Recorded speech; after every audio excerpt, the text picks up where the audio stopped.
This podcast is now supported by Patreon. If you like the show and you want to help us in our goal of making some more creative stuff alongside it, you can help out by going to patreon.com/Taralanzan. We are recording, so... We're recording. Also, Troy, I think, is just busy. I don't actually know where he is this week, but... Somewhere in the world. He working somewhere. Him might and Finchy are off somewhere. It might be asleep. Yeah, it might be nighttime wherever he is. I have no idea. Man of mystery. Quite a traveler. I'm pretty sure he's, in Europe, and it's, appreciably evening, but I don't actually remember. He could be right here. As close to tabs as I keep on him, he could be behind any of us. Who knows? Yeah. I keep him chained up in here. I don't need him. A mocap suited arm comes out and reaches towards me. It'll be good. Cool. You should be a director. We should do that at some point. We should have thank you. We should have Troy come visit me at some point and just kind of pop up in the call and freak everyone out. That'd be great. Like the Rahul cameo. Like a Rahul cameo. Yeah, that's cool. We should all do a cameo at some point. If we all can all show up in each other's backgrounds at some point. I like the idea of that. That's great. Well, I'm in LA quite a bit these days. That's true. So you are. Now I can actually talk about why. Yeah. I can admit on camera that I'm in LA, so that's good. Proven that you are in LA. That thread of the person breaking down our statistics from the show where they had culminated in their awards and the best cameo went to Rahul. It's amazing how insanely disturbing it looks as a screen capture, as a still image of just this kind of shadowy silhouette. Don't refer to him as it. It's massively dismissive. I'm going to put that on screen just to give that a shout out because it's so cool. Yeah. It was so funny. This is from @TylerFlom on Twitter. Play watch this in overall stats. Number of episodes, including 37.5 and 53.1. Average episode length is 1 hour and 6.9 minutes. The longest is 1 hour and 57.5 minutes. I wonder what that one was. When? Yeah. Who has time for that? That was clearly early in the pandemic when... I was going to say, it's got to be when you weren't, doing the meetings. Yeah, probably. Yeah. Well, you hadn't started your current job for the first bunch of episodes of this. Is that right? Yeah, I started in 2020, so there'd be more episodes where I've been at SMS than not at this point. Which is one of my stats, includes mention of God of War 33 times, 38% of episodes on average. My Thomas Was Alone counter has to be higher than that. Yeah, Thomas Was Alone counter. Didn't they put a Journey mention counter for me also? Journey's going to be quite high. You have a Jerry Goldsmith mention 19 times. 17% I have to of say, episodes. I liked also, there was one that mentioned how often I just mention other composers in general. And I was like... Stories about other composers, bolsters, 96, 85%. I think that reflects positively on you. That gave me some nerd street cred that I joined this profession because of a love of the craft and the art. And I take pride that I haven't become jaded or whatever about the sort of lived realities of being a composer, that I still like to geek out about it. It doesn't say that's a positive mention or a negative mention. That might have just been you complaining about other composers. Yeah, but I would say, Austin, I feel like you talk about other composers more often than you talk about yourself as a composer, and I feel like that is a very good sign of not being jaded or letting the industry get to you or whatever. Your mentions of Journey are 58 episodes, 50% of your episodes. I didn't realize how much you did this, Mike, starts explanation with the phrase, what's interesting about that is an average of 1.51 times per episode. I didn't even know that you did that. What a boring asshole I am. This is the problem, is any kind of statistical analysis immediately proves how awful humans are. How, repetitive. So Troy had one like that too. What's interesting about vomit that during the podcast. Includes mention of The Last of Us is 73 episodes. Troy says by and large is 50% of episodes on average. And then it has a note that says you can tell in episode 57 and onward, Troy is trying not to say by and large as much. Before episode 57, he used the phrase in 87.72 episodes on average. I love that they adjust for self-awareness. Yeah. I don't think people should be exposed to this level of analysis of themselves. I think this is too much awareness. This is bad for the soul. It is amazing though. It was a very cool thing to read over. It's awesome. Damn. I enjoyed the fact that my comment that all blonde women look the same. Look the same to me. They removed the word blonde, if I recall correctly, which just reduced it to all women look the same to me. And I was like, this is going to play great on Twitter without any kind of context. Yeah. There's no famously charitable. We may have done Twitter that in the episode ourselves. I don't know. Seems like something I didn't remember, but sounds like we'd have all been quite mean to you about that. To be honest, Austin. My friend, we've covered that ground. The former imaging lead of the Cassini probe and one of our 3 scientists from when we did our science show, Carolyn Porco, who, kind of randomly appears in my Twitter. Like, we follow each other and interact periodically, but it's always very sporadic. Like, it's unpredictable when she'll kind of see something and respond. Mm-hmm. But of course, that was the one where she goes, "Excuse me, Austin, all women look the same." And I was like, oh God, how do I even explain this in a tweet? So I just said, there's a context. Let's just leave it there. Let's jump on a call. Let's do a 2-hour explanation. Right? Yeah, context exactly. does exist. The terrible choices. Yeah. It doesn't necessarily make it any better, but at least there is a context. Oh, well, I think it does. I also also don't really find that offensive as woman. You can think they all look the same. Speak for women if you could, Alanah. Yeah. Can you tell us as a woman? I don't care. Can you validate us as a woman? Please? Yes. As resident woman, you're fine. Not offended. It's all right. That's how it works. Your the Council of Women has dismissed your offense. Reset the clock. Does it sparkle? Does it? What is the phrase? Does it sparkle? What's the South Park where there is like a council of women, like it's the girls? Oh, sparkles. Yeah, it is. Yeah, where they have like their kind of. Where's Troy to correct me on the precision of my quote? I'm pretty sure that's it. If it pleases and sparkles, I think. Is if what it pleases they say. and sparkles, I knew there were 2. Yeah, sparkles. if it pleases and sparkles, and then they all reply sparkles. Genius. Yeah, very I love good. it. I'd like to reopen the minutes from last meeting about which boy is the cutest. Yeah, unbelievable. That episode is amazing. I love it's like this conspiracy to go shoe shopping, and they're like holding guns at each other on the roof of the school. Fucking hilarious. I still think that Wendy Testaberger is one of the best characters in anything ever. I think she's fantastic. Oh, yeah. And also, like, that whole show, there's hardly a weak link anywhere. I think one of my favorite bits that 20 years in still doesn't get old. Is that still on? Is that thing still going? Yeah, no, it is. It's still going. I didn't like Integrity that much. I think the bit was too long. I think that it didn't benefit from the kind of more serialized format, which was a new experiment for them. I agree. It wore, for them, it wore thin, but I still marvel at the fact that I think that they're one of the only creators, broadly speaking, like to put all things in one bucket, that generally speaking have not wavered in quality decades in. Like there's always highs and lows and misses, but whereas there's a general consensus, I would think that Simpsons, for example, has been on like a long, slow kind of decline, and that even if it has upticks relative to where it was 25 years ago, just kind of doesn't compare. I don't know that that's true for them. I think you're right. You can still this season have an episode that is like absolutely brilliant. That can rival the best of them, which is down. And how crazy is that? Like, imagine doing a thing day in, day out for decades, and like maybe tomorrow will be your best one. Like that's almost unheard of, especially with something of the kind of grind that. Well, I think that's why, because of the way that they make it. What's more amazing to me is they haven't quit. But I think because of the way that they make that show, with the week turnaround or whatever it is, that it would both be very difficult, and they are very advantaged by it. Because Simpsons, I imagine, has a lot of trouble staying relevant. Did the kids watch The Simpsons these days? Well, I mean, those kinds of shows. Family Guy has a similar challenge where the animation pipeline, it's such more elaborate animation. This is mind-blowing for me. Is Family Guy still on there? I don't know. Family Guy, American Dad is still going. Really? American Dad's on like season 19 or something. Family Guy's still going. Fox got rid of American Dad, and it went to American Dad went over to FX, I want to say. Season 18. Holy shit! But they still do. Yeah, they still do. I've not seen it in years. Neither. Yeah. And those shows have much longer animation pipelines. So like anything culturally relevant can be as much as a year behind its moment in time. And South Park has always been advantaged by the fact that they're within a week of current events.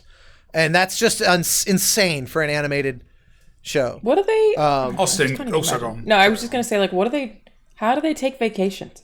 Like, well, especially because they'll intermittently go and write a Book of Mormon or make a Team America or whatever. Like the fact that they fill that time, or like the brilliant Stick of Truth. Yeah, and I guess the reality has to be that it's more than Matt and Trey making those things, which is a thing that you never think about, which obviously you should think about. Nothing becomes that successful. I think there's a whole, two people. at least a few years ago, like there was definitely a writer's room and stuff, because I remember seeing I don't think it's a typical TV show in that way, but it's so specific to them that I don't think they could just piece out and let it like they also do most of the voices themselves, and like it's so much work. It's pretty dependent on them from everything I have understand about. I don't know them, never met them, don't know anything about the inner workings beyond what's been publicly shown. But that documentary, that 7 days to air thing from like 10 or 12 years ago, was one of the most mind-blowing and exhausting shows I've ever seen in my life. Like, it's just, you're tired by the end of it, just watching how their 7 days unfolds. It's like just every amazing. Week is crunched. It's wild. All I know is George Lucas really hates them. It's all I'm aware of. The list of people that hate them, I'm sure, outnumbers True. At least in terms of like Hollywood or celebrities, or they've tended to. But the thing that's so great about them is, much like SNL in its heyday and a lot of the other kind of staples of comedy, they've always been very equal opportunity. They make fun of themselves. They they don't ever seem to pick on any one particular group. They I think lean in the multiple underlying directions philosophy politically sometimes too. Like, I would generally consider South, sure. and I feel like people would disagree with me on this, but I would generally consider South Park to be a liberal show, and it just hides that it's liberal sometimes. So people who are not liberal don't realize they're watching something that's making a liberal political statement. But there are some episodes where it's like absolutely not. There are some where like it would head in the right direction. Well, I mean, the most brilliant of all was their Obama election episode, where it's the next morning and all the hope and change Obama fanatics wake up disillusioned that 24 hours into his presidency, the world isn't actually really fundamentally any different, and it's not as seismic of a shift of the world as they're hoping for. And then meanwhile, all the sort of apocalyptic, if Obama wins, we're all going to die, Republicans are waking up and discovering the world didn't actually end. Like, it was the most amazing kind of down the middle take of a way to be like, let's maybe all try to cool our jets a little bit. That like, it's not going to be the Messiah. It's also not the Antichrist. Like, it's at best case or worst case, I guess, is it's a bit of both. It's just another but person it's actually stuck really in the neither. same system, to be honest. Which I guess is what they're saying. But yeah, speaking of people stuck in things, is that a Thai instrument behind you, Austin? I was gonna make a joke about how this episode is supposed to be about Austin and something that he did, but instead he has been spearheading talk of South Park for 15 minutes. There's a show that you did music for. Is that instrument behind you? Is that it's not a xylophone, is it? It is the Thai equivalent, in a sense, of a xylophone. First of all, you got to play us a little Ek. something. Can you play us something on it, please? Dance Monkey, come on. What's cool is it's actually. I could do that. It's actually this is a kind of shitty one, but because like these low notes, like this one sounds right. Like, you can hear it rings for a while, but because I bought a kind of not great one, I hired a real musician who plays this. These bars are supposed to be floating. Like, you can see this one actually is floating, and it's not. So they're resting. There's felt pads below here, but the whole thing is supposed to be elevated so that it kind of wobbles when you play it. Could you not just adjust the strings for that? I have tried pulling them as tight. I took them out. Actually, Darren Korb was over here and was helping me. We were pulling with all our might, but it really just needs to be mounted higher. But it's like a prefab. Like, it came as a kit that you assemble because you have to import it from Thailand. It's very cool looking. What is it? What's it called? It's very cool. It's called a Renat Ek. There's two types of Renat, which is sort of like this family of xylophone or marimba-esque instruments. The Renat Tum is the lower, deeper one. And they're typically played, you would play them like in octaves, this kind of like sort of moving around in up and down like together, that sort of like that sort of, there's a folk style very specifically built around that. And obviously I've got two different mallet styles, the slightly softer, more spongy mallet. Oh, that's cool. For a duller sound, and then a much more of a kind of xylophone style. That's why you had 4? Much brighter one. Yeah, there's 2 of each, because you need one in each hand. There's actually another one lurking behind these boxes that's called a can, which is like a hand organ. It sounds a lot like an organ. You'd think it sounds like a pan flute, but yeah, Khaen. And if you look on YouTube, someone playing the can, it does not at all sound like what you're expecting it to sound like. I expect it to sound like a nice flute. It does not in any way. It is crazy, and they're also loud as fuck. Oh, it's a lot bigger than I expected. Yeah, that's far away from the camera. It's tilted against the wall. Austin is in the foreground, and it is because I made the same mistake. Well, I googled those boxes are like tiny boxes. It's quite large. You have to like really hold that thing. Wow. Yeah, it has. I'm sorry, he's gonna have to try it. Yeah, 100%. You can't see this again. Dance monkey dance. Dance monkey dance. Oh, that's pretty big. Can't hear you. Can it be done? Can you do it? Now play this. I can't. This one's actually play busted. Some Danny Elfman on it. I can't. It doesn't make any sound because there's air. This has like a wax sealer. This is all. These things are basically handmade, and so it's just sort of like glued. It's almost like tar, but it's more like wax that kind of holds it together. And air leaks out of this one, so it just kind of sounds like. Can you amplified fix breathing that as well? I don't know. I hired somebody who plays it professionally, and so mine became a wall decoration. But you see, there's holes here, and you. Also, that's where you.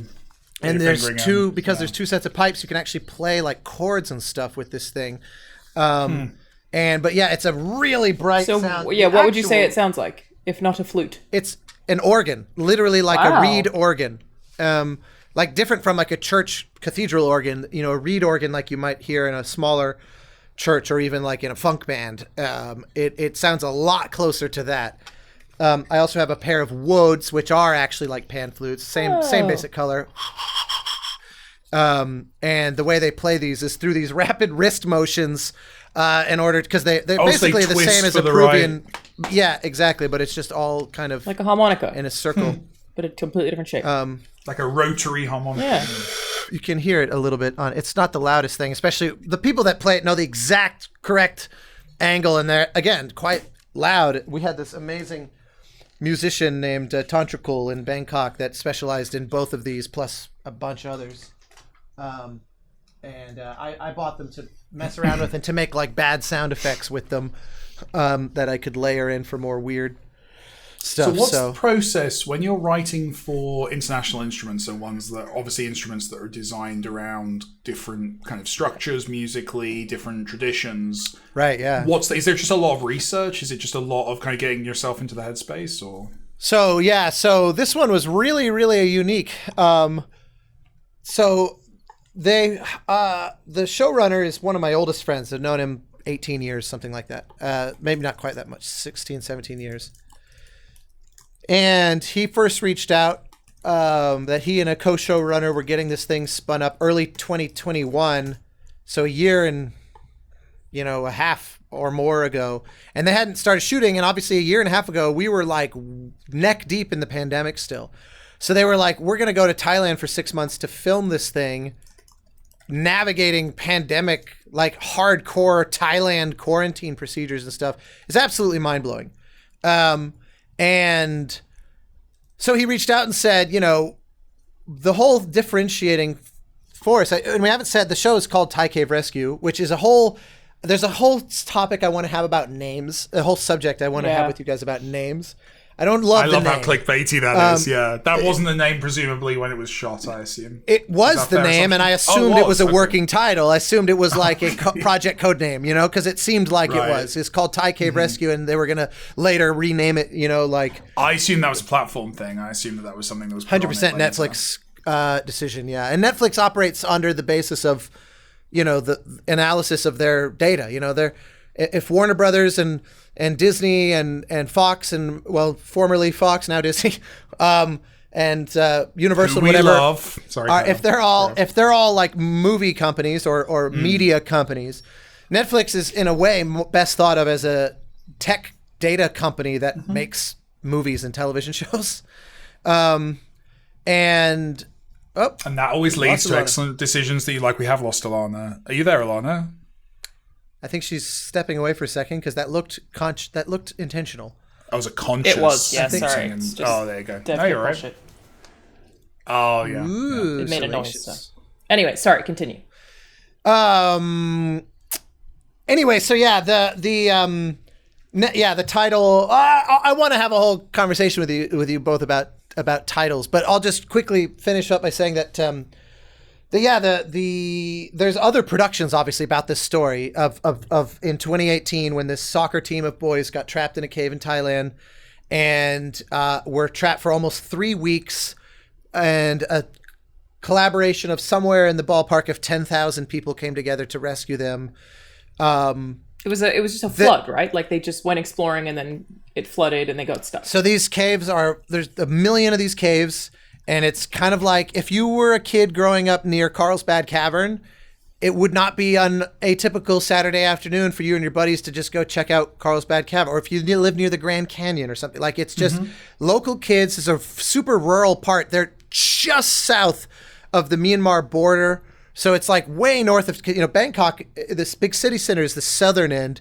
The very north is all rural. And there's no real major cities. There's reasonably big towns. And obviously there's like modern resorts, big tourist area and things like that. But the Thai population, is living in pretty rural conditions. And so it's typical like rural you would find anywhere in the world where, kids play soccer. They kind of live their life in many ways kind of outdoors, being outdoorsy kids. So these caves are a natural tie-in with that.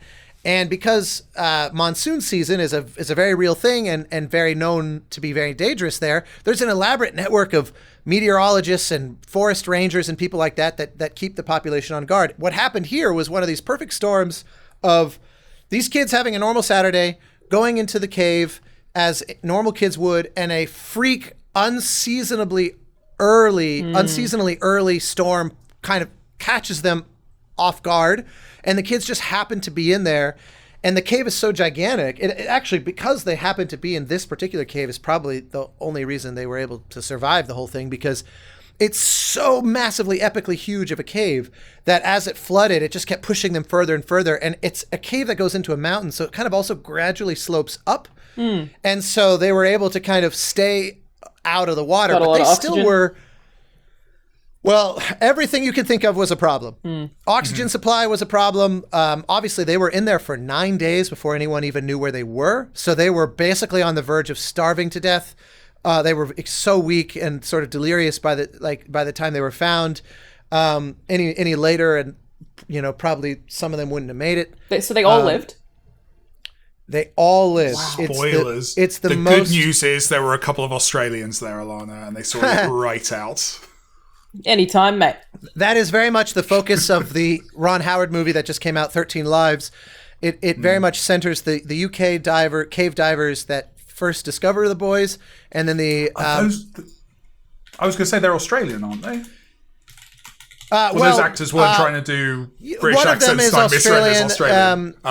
One is British, if I remember, if I'm not getting myself turned around. Oh, no, that actor is definitely doing an Australian accent. That's not meant to be British. If it is, I'm shocked. Well, Colin Farrell definitely was doing an Australian accent. But that's a different adaptation of this than. But this one is what I liked about this was how much it was focused on the local community and. Well, that's sort of the point I was driving at. Is that like I think that the Ron Howard film does what one must do when trying to make a 2-hour movie out of a story that is a genuine epic, where you could easily make a 10-hour 10-hour show out of this. Like ours is 6 hours. It's 6 1-hour episodes.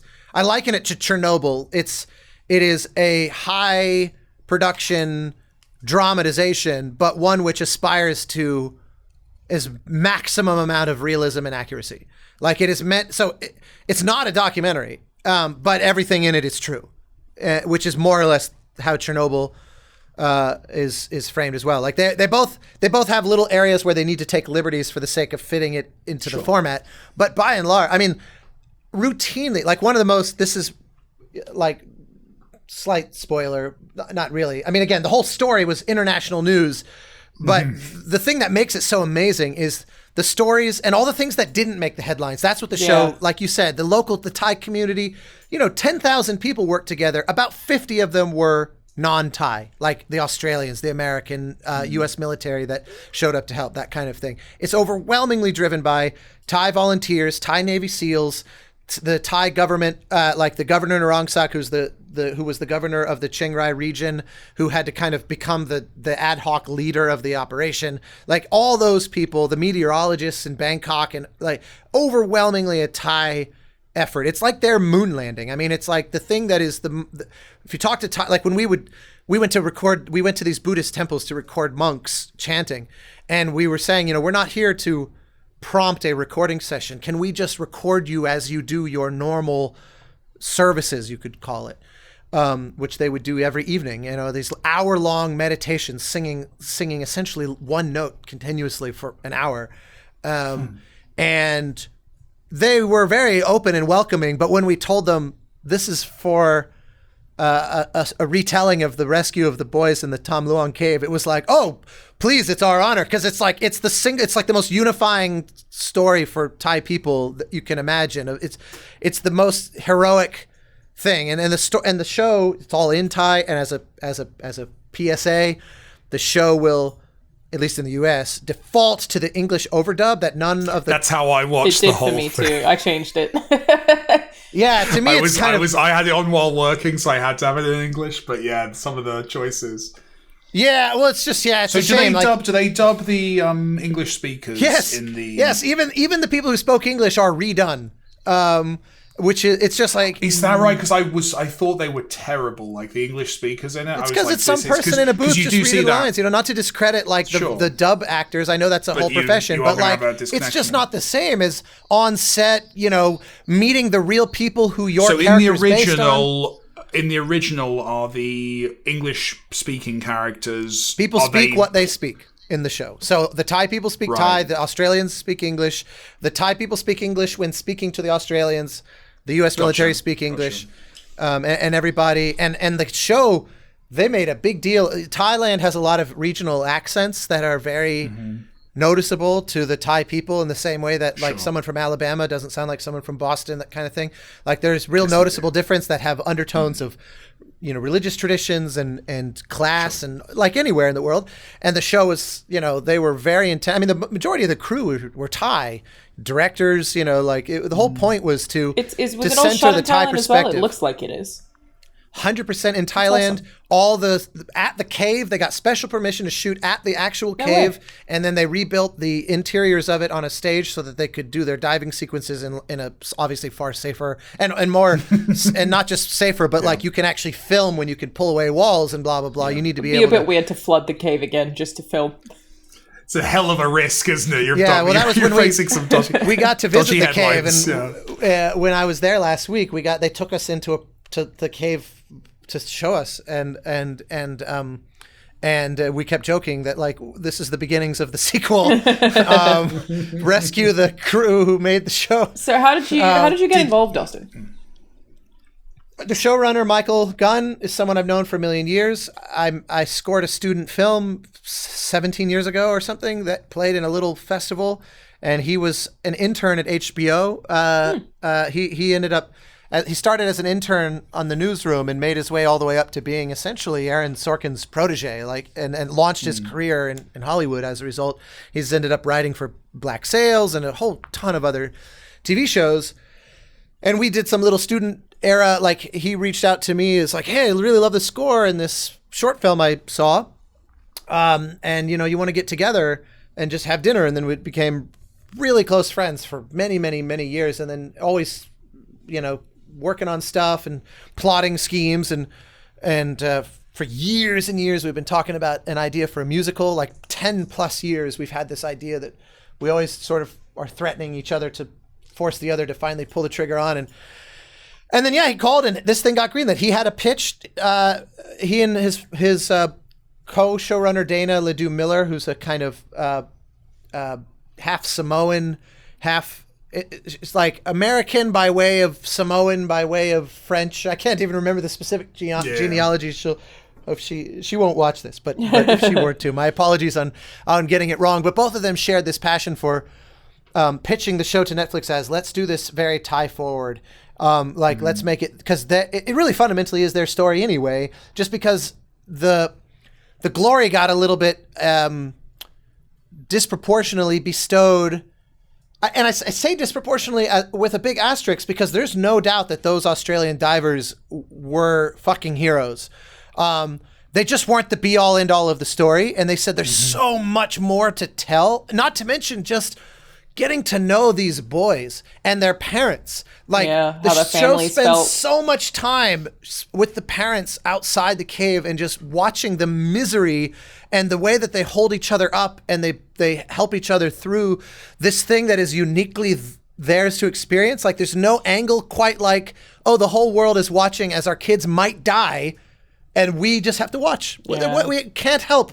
I had another question as I was watching. I noticed you share the credit, right, in terms of music. How does that work for you? Because I don't know of many soundtracks you've worked collaboratively. This is the first. I'm interested in that. Oh, no way. What's that like, and how does that break down? How does that work? The reason for that was that when Michael first called me a year and a half ago, first thing out of his mouth was, just so you know, like, in our pitch from a production standpoint, like, all the actors are Thai actors. In fact, the boys who play the 12 wild boars, 11 of them had never acted before. They're all from that area. They're all just like, they just literally went to... I would not have guessed that. Oh, because they're amazing. They're very good. They're acting for a bunch of kids. Only one of them who had any acting experience. I think he had done like some TV commercials or something in Thailand. I actually can't remember what his acting experience is. But the rest were all non-actors and cast from the area. So they all know each other. And the crazy thing is, there's a moment in episode 1 where one of the kids named Bunam, they're a big soccer team, and so one of them is having a birthday. All this is true. Every part of this story is accurate to what was happening. One of the kids, who goes by the nickname Knight, was having a birthday party, and they were just going to go, they finished their soccer practice, and then they were going to go fuck around in the cave for fun, and then pretty much the whole team was going to go reconvene at Knight's parents' house for his birthday party. And so one of the kids goes, my mom told me to go home. I'm going to skip the cave, but I'll see you at the party. That kid's name is Bunam. And so when he shows up at the party and none of the other kids are there, the parents go, where is everyone? They assumed that they would all have been there by then. And they're used to, again, rural family. They're used to the kids being off for hours and then making their way back home. And that's not inherently scary.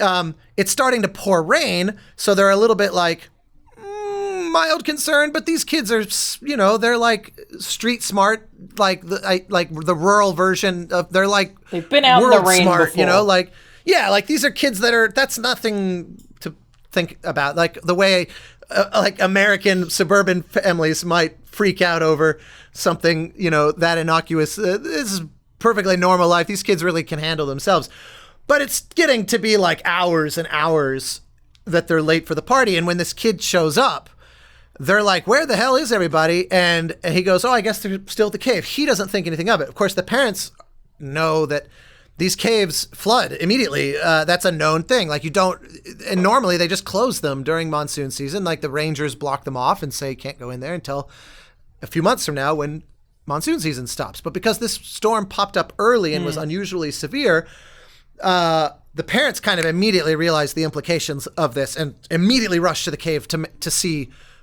if their kids are there, and in fact they see all their bikes, out front abandoned, and they can't get in the cave.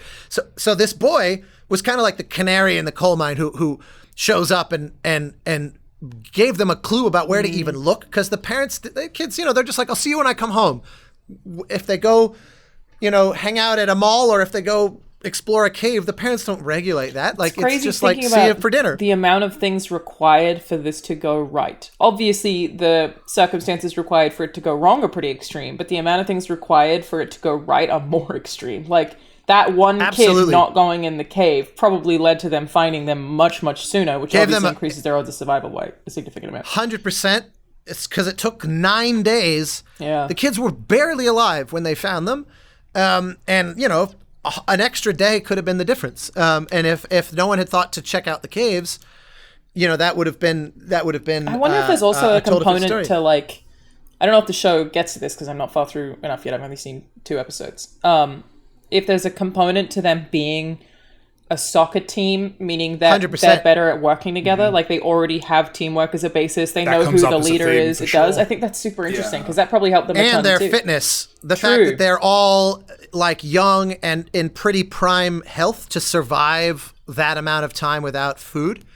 But to your point about if things had been even marginally different, their coach is sort of the real sort of true hero. Like he's like a national celebrity in Thailand because first off, he saw all these boys as effectively younger brothers. Yeah. You know, like he looked after them. He was in his mid-20s. They're all between the ages of 11 and 15 or 16. So they're young, you know, like mid-range teenagers at the oldest. And he was about 10 years older than that. So he saw them as kind of like little brothers. But he had lost both his parents and his own brother, and had lived in because it's a reasonably common kind of grieving rite of passage in Thailand if you lose someone to go stay with Buddhist monks in a monastery, and they teach you meditation and they teach you how to kind of center yourself as part of the grieving process. And so Coach Ek had spent considerable amount of time because he was basically orphaned as a teenager. And so meditation practice was core to his being, his way of life.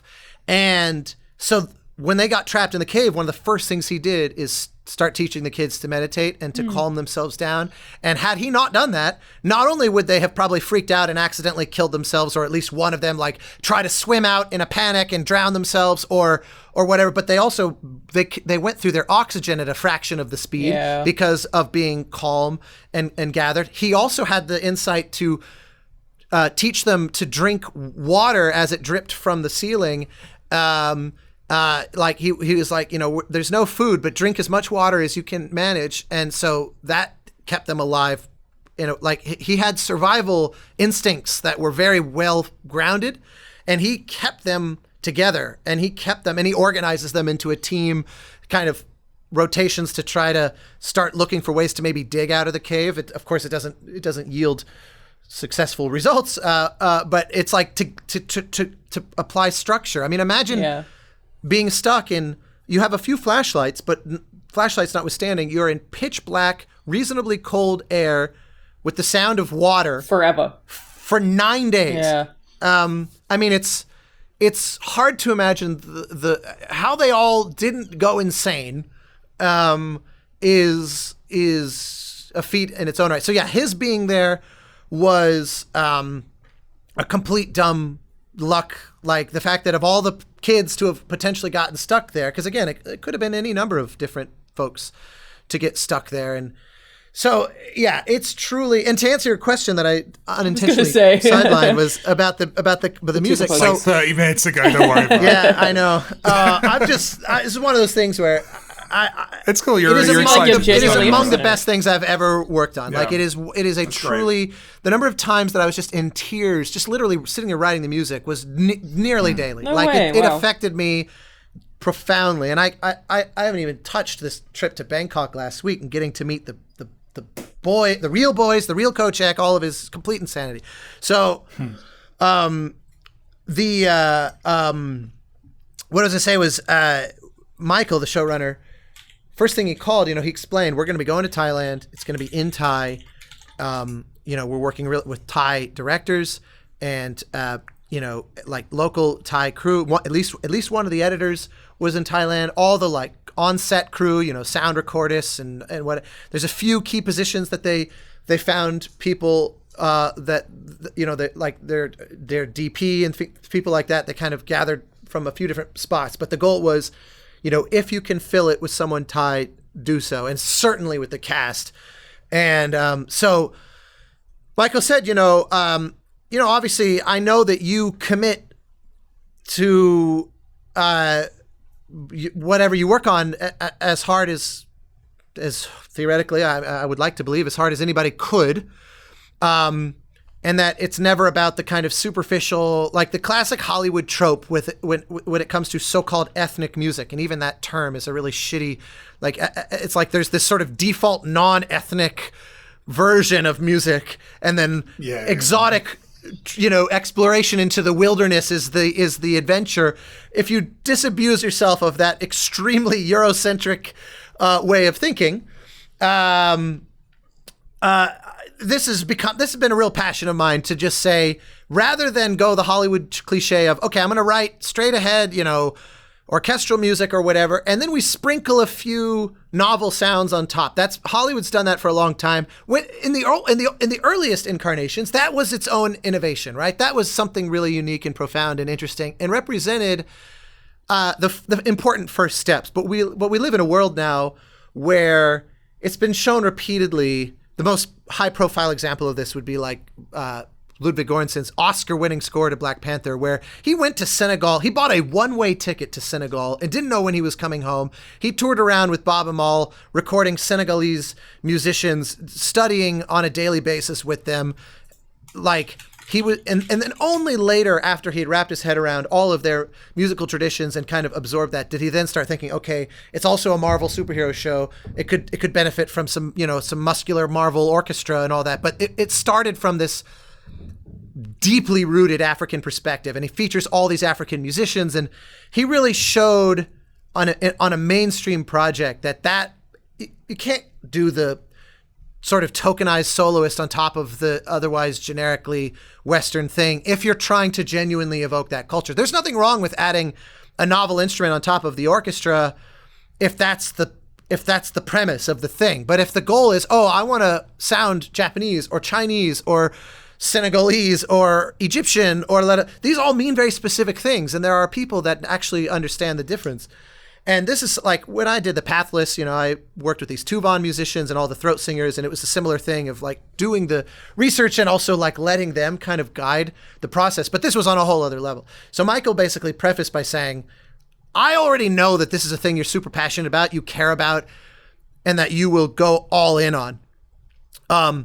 But there's a very high premium being put behind the scenes on making sure that this truly is authentic as possible. And I said to him, well, look, I would always be the first to admit if I don't think I'm the right person for a job for musical or non-musical reasons. I said, however, in this case, for the last 10, 12 years, my right hand in the job title known as orchestrator, which means different things for different composers, but the orchestrator, like you'll see it in the credits for everyone, from John Williams to Hans Zimmer to everyone. There's no composer that doesn't utilize someone, but they do different things depending on what the role is. What does yours do? I didn't know this existed. So like in the traditional role, in the case of someone like John Williams, who absolutely knows how to write for the orchestra better than John Williams has forgotten more about the orchestra than most people will ever learn. Like so when he writes music, the orchestrator is not actually saying, ooh, this note can go to violin, that note can go to flute, that note can do. They are using their knowledge of orchestration to reformat into proper orchestral recording, what we call a conductor score format, what he does in a shorthand sketch. So to speed up the writing process, John Williams and composers of that, Alan Silvestri, James Horner, Jerry Goldsmith, that era, that sort of more generationally, not quite the current crop, a little bit more old school, would write by hand on like a sketch pad, like this, like bigger paper than this, but the idea being that it's 4 or 5 lines where you're like, okay, this part's going to be violin, and you can make a little sketch that says, actually, we want first violins up the octave, second violins down, in octaves from each other, that kind of, whatever little thing. And some people are like John Williams, you look at it and it's like studying a blueprint to a fighter jet. It's like he loads so much information into that thing that you're like, the orchestrator is just there to translate this. In the case of some other composers, they maybe aren't as comfortable with the orchestra. They maybe come from a background of like being a rock musician or a record producer or jazz musician or whatever.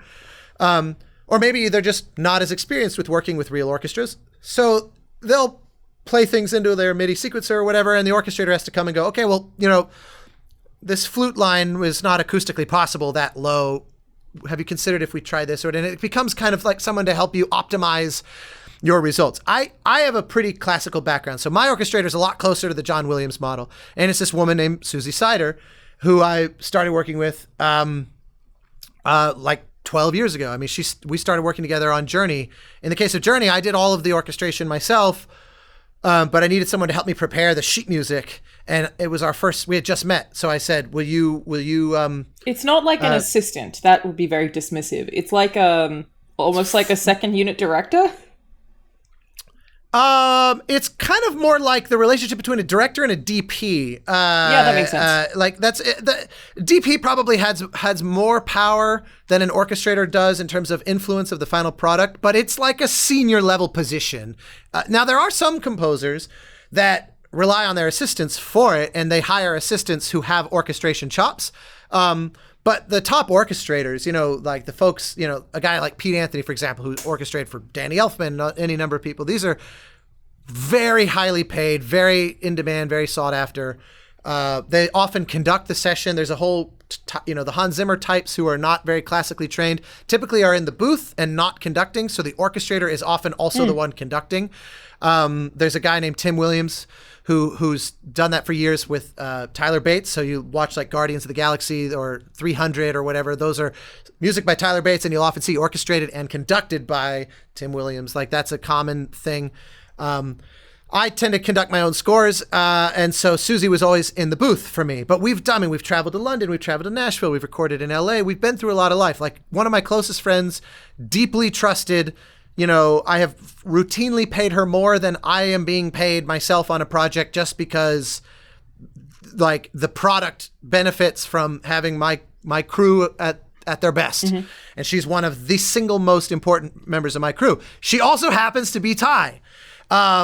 And so I called Michael and I said, I'm not interested in sort of tokenizing a random person to tick a box. I don't want to placate it. Like I would just as soon say, let a Thai composer take over if, never mind the fact that I really passionately care about doing the research. But if the consensus is that would never be enough, I'd be the first to step aside if it seemed like that was the best thing for the project, and as a believer in him and wanting to support his career as one of my closest friends.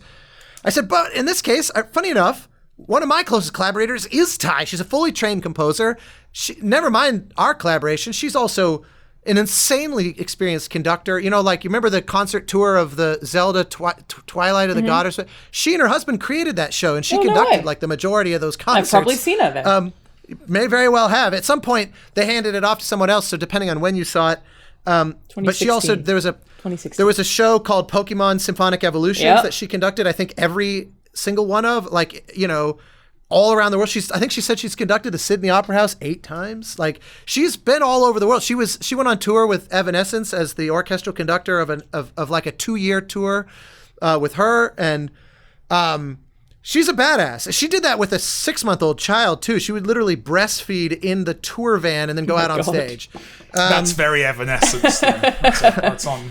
Yeah, that's it was. So long and short of it is a collaboration you already knew very well. Then it wasn't. That was I said. What if she and I did this together? Because she grew up in a Thai community. She lost her brothers growing up and did the go live in a monastery. There's a lot of real obvious connective tissue here. And so we took Thai music classes together because we were brought in so early. We hired this musicologist there's a Thai musicologist in LA that teaches Thai music at UCLA. We hired her to start recording instruments for the score and to just start teaching us some of the intricacies of the traditions. And she said, well, I also do a class if you want to just show up Thursday nights down at UCLA. So we went and took classes together for 6 months, and it was, I mean, look, it's already been an hour here, but I could go on and on and on and on but and on. It was one of the most. The other composer is the point. Yes. It'd be amazing if you were like, and then we hired somebody else. And then she introduced me to her friend. It was amazing. We were able, like, she and her mother, we got them, because of the whole kind of parent-child dynamic as such a key motif in the show. There's a few, like, very traditional sort of Thai prayers and things that we recorded she and her mother doing in unison that we use in the score. And, like, you know, we both bought instruments and recorded ourselves. We worked with local instruments. You know, I flew to Bangkok for a week this last March or April. I think it was April. It's kind of a blur, but and Susie was here preparing for our orchestra recording sessions, so she kind of monitored on Zoom until 4 a.m. or whatever each day, while I was in person in Thailand. And then we went together to Bangkok this past week, and that's so cool. This is just such a cool thing to do, Austin. It was truly amazing, and we hired all these great musicians in Bangkok. Where I told them, look, you know, I'm gonna. Like, I've done a tremendous amount of research on Thai musical traditions, but you are of those traditions. So at any moment, like, I am hiring you as a performer, but I'm also hiring you as a trusted collaborator, that every opportunity that you see for us to push this farther, or to just be more representative or like down some alleyway that's lesser known within all the intricacies of these traditions, like, speak up. And so, you know, there were so many times where, you know, that we'd be playing one instrument, and Noon Park was kind of the main sort of like musical sort of co-producer and the contractor who helped hire the musicians, and he's himself a brilliant engineer and composer in his own right. He plays a bunch of these instruments, including a bunch of non-Thai instruments as well. You know, there'd be times where he would say, you know, you wrote this for, like, the Sa'u, which is kind of their version. If you're familiar with the erhu, it's sort of the classic Chinese fiddle. The Thai kind of... I play it every weekend. I remember the funny thing. I used to live... little pluck on the erhu. Yeah, well, you bow an erhu, but you can pluck it if you like. Well, I pluck. We all have our different styles. I create my own sounds. Yeah. I'm interested in the culture, but I like to do my own thing. Yeah, no, exactly. I respect that completely.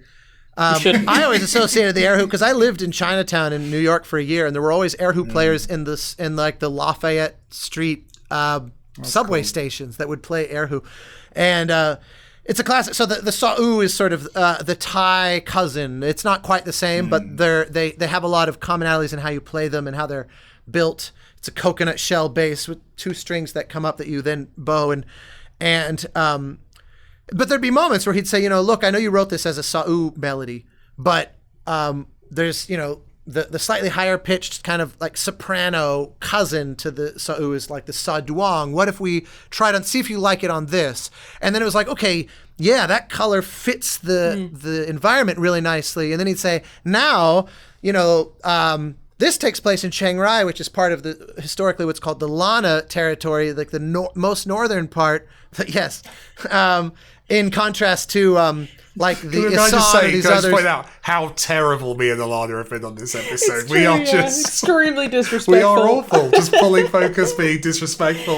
The amazing amount of work Austin's done. We need somebody to hold the fort and keep this earnestly play, watch, listen, and not the That's true. Austin talks about Thailand bullshit. I love this view. Can I ask a question real quick? Did you work on Recore? The Microsoft game? Yeah. I didn't. Okay. Susie did. Her husband wrote the score to that game. There you go. It's in her IMDb credits, and I was right above Abzu, and I was like, did Austin do Recore? And I just didn't know about that. But she's on the credit for Recore. Yeah, Susie. Yeah, she conducted that. Actually, that was. I think that was what year? 2016.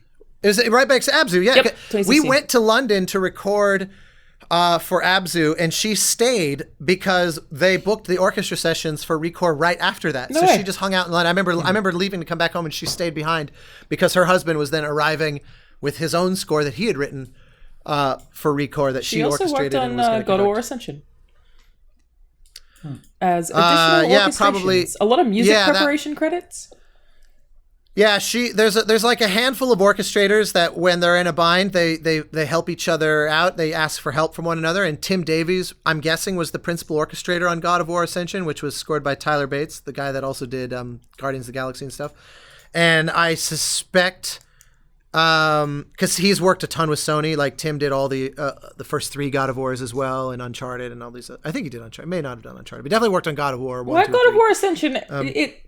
I'm annoyed. I just clicked on God of War Ascension on IMDb, and it's got, writers David Jaffe, Ariel Lawrence. Stars Troy Baker. Why has he got to be number 1? And also, I didn't even know he was in that game. I didn't either. It is safe to assume if you're looking at video games IMDb. But how are they going to have Troy Baker as top cast when he doesn't play Kratos? It's just his fucking stupid face mocking me on IMDb.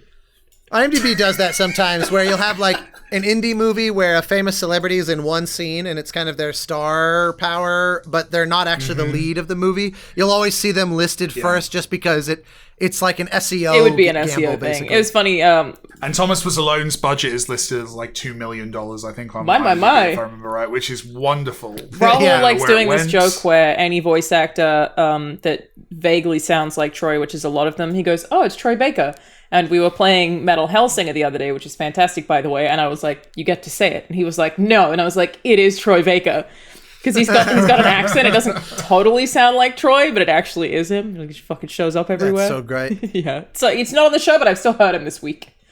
IMDb has an interesting tendency to massively overinflate low-budget projects and underinflate high-budget projects because the studios Deflate, are trying to maximize the perception of their margins on the really expensive things and to minimize the perception of losses. And then on the cheap, low-budget indies are trying to look super cool, like, we had a real budget, we promise. And, like, movies that were made for $250,000, the ultimate bootstrap indie, are listed as like 5 million. You know what I mean? It's orders of magnitude wrong. But is that the filmmakers or is that IMDb being wrong? So we've never told IMDb. It would either be IMDb or it's some publicist. Yeah, I guess for you it must be automated. I've definitely been like a fly on the wall. I've been like with a producer where they're like on the phone with the marketing and they're like, yeah, just put 3, or like, it's definitely coming. The call comes from inside the house at least some of the time on those. Interesting. Because they're just trying to stay competitive, because it's just so easy to write off a film when you go, oh, that was made for $300,000. Like, it's just, there's just no way it can be good. Yeah. Like, there's just like, it's easy to, especially in the eyes of Hollywood producer, like the target audience for those inflated and deflated numbers, essentially fellow producer types in the business. The average audience member, I think, doesn't care one way or the other, or no. That's an area where games are a bit better then, because I don't think definitely there's like people who just play AAA games, but there's also I wouldn't say an indie game is like thought of as lesser if it's like $500,000 budget rather than $3 million. No, definitely budget. not. I wouldn't say that. If anything, it helps market it, I think. If it helps, it makes you feel more the like Toby Fox kind of situations of like, do it all yourself is endearing and tends to be a selling point. I have to get back to work. Austin, did you have any closing comments? I feel like we could have spoken about this for another 2 hours. It is really good. I'm gonna finish the show this week. I really highly recommend it. Despite the slightly clunky title it has, it is, and it's no denigration to 13 Lives, scored by a good friend of mine, Ben Wallfish, or The Rescue, scored by another friend, Dan Pemberton. Both excellent composers, both excellent. I actually still haven't seen 13 Lives. I've heard it's quite good. It's just obviously very focused on one particular facet of the story. I do take pride in the fact that this one focuses, it tries to not focus on one aspect of the story, and it doesn't lose focus in the process. It actually tells a pretty tight narrative from I know it's only 6 episodes.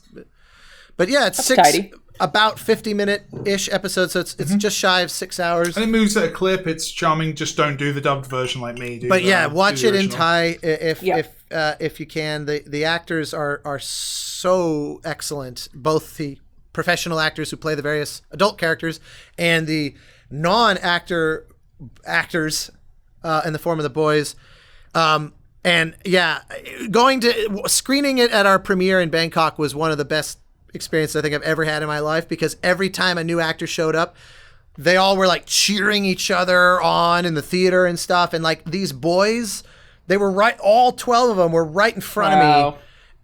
And just like kind of vicariously feeding off their energy of going, they've never acted and they're now in a big theater. And like there's one actress in particular who goes by the name Yaya. I can't remember how to pronounce her like actual name, but her nickname is Yaya. She's like a massive celebrity in Thailand. She plays one of the lead roles, and she's huge, very successful actress and model and like personality, host, all the things. And so, you know, it's like there's people taking photos of her and like all the kind of thing you would expect for someone of her level of celebrity. And like 3 seats away from her are these boys that have never acted, and they're like much higher billing in this thing, and they're not just watching themselves on screen, which is itself probably unfathomable, but they are shouldering the story of one of the most significant stories to come out of Thailand, maybe ever. I mean, it's just truly an incredible, it reflects them so positively. And just, to feed off of them, just like everything made them clap and cheer, and they were so wired, and every time, you know, someone new would show up, and then in the credits, it's like, all the people they got to know on set, like the cinematographer goes by, they're all like, yeah, and like, because they got to know everybody, and it was just amazing. Awesome. Just truly so affirming, you know, a lot so of energy like in that room that you don't get to experience often. That would have been just very cool. Fully optimistic, you know, it's like one of those. Just there was no, it was one of the most like purely positive vibes. Yeah, and never mind the experience of meeting the real boys. That's the story for another day. But holy hell. Unbelievable. So anyway, I appreciate you teeing up for me to monopolize this episode. You still got your South Park in, all right? You still managed to fit it in there. That's you true. somehow managed to mention every major composer every single in America, one of them. Every single one of them. You said, it was great. I'm more like John Williams as well. Dan Pemberton and Ben Wallfish are both of your country, Mike, although Ben does live in LA. But they are both exports of now His Majesty. Well, I you guess know, the only major export from the UK nowadays is composers, so that's just makes sense. It's fair. So it is maybe the case. I hope they were paid in dollars, not pounds. Alrighty, everybody. Thank you for watching another episode of Play Watch Listen. I'm Alanah, Pearce. I'm a video game writer. That's my latest video game director. That is Austin Wintory. He is a video game and also Thai Cave Rescue limited series on Netflix now. Composer. I'll see you next week. Bye. Feed dinosaur cameo.